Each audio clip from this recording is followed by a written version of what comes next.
Төркіндеп баратын үйім жоқ. Отбасында 5 баламыз, ата-анамыздың ортасында керемет махаббатқа бөленіп өстік. Осының барлығы анамның арқасында екен ғой. Әйтпесе әкем ішімдікке жақындау адам болатын. Бірақ анамның арқасында әкем өзінің мөлшерінен аспайтын. Әкем жұмыс істейтін жеке шаруашылықпен айналысатын. Анам сауда жасайтын. Барлығымызды осылай өсірді. Ата-анамыз біздің балиғат жасына жетіп, тұрмысқа шыққанымызды көріп, тойымыздың куәгері болды. Үйдің үлкен 3 қызы тұрмысқа шығып, бала шағалы болып кеткенбіз. Тұрмысқа шығып кеткен соң інім мен сіңлім мектепте оқитын еді. Ата-анама қолғабыс болатын солар бар ғой деп, тек қана төркіндеп қонаққа барып, ата-анамыз бен бауырларымызды көріп, мауқымызды басып қайтатынбыз.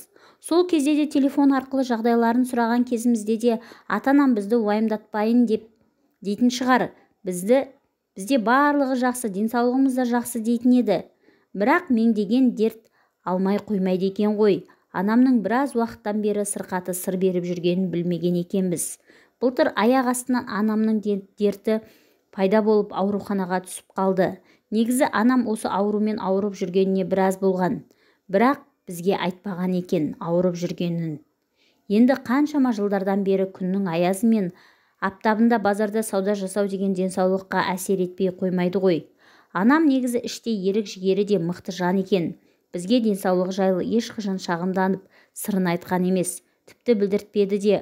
Ауырған адамның ыңқыл-сыңқылы болады, ауруы жанына батқан кезде еріксіз үхілейді.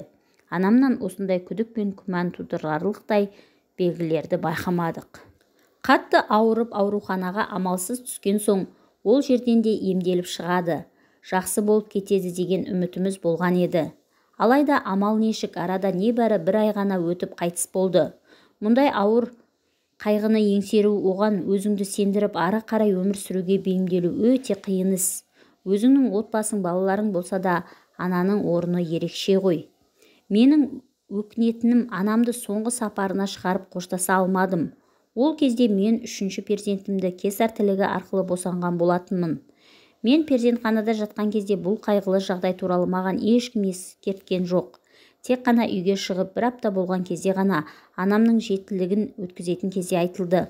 Мұны қабылдау маған өте қиын болды. Одан бері 5 жылдан да асты. Әкем араққа жақын еді, анам кеткелі одан да көп ішіп кетті.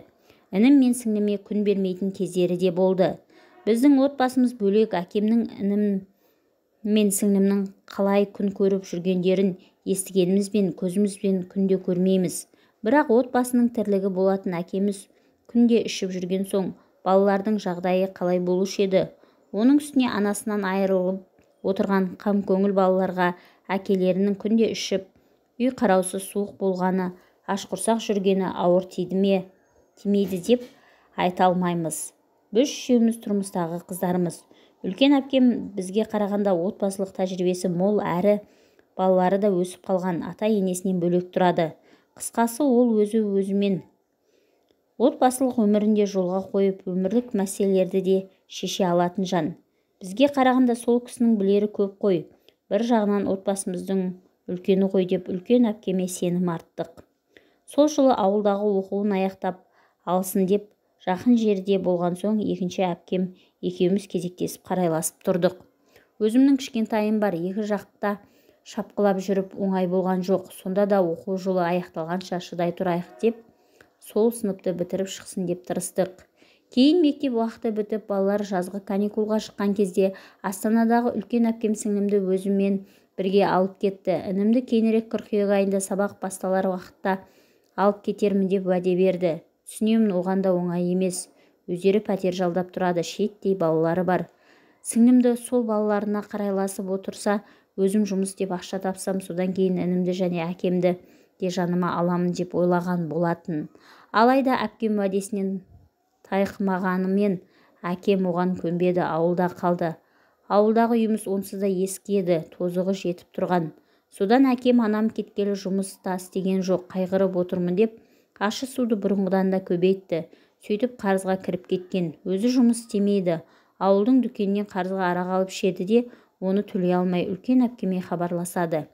Әпкем әкемді де өзімен бірге алып кетті. Ауылдың дүкеніне қарыздарын беріп, бұл жақта жұмыс істемесеңіз күн көре алмаймыз деп өзі талпынып жүріп әкемді бір мекемеге күзетші етіп жұмысқа кіргізді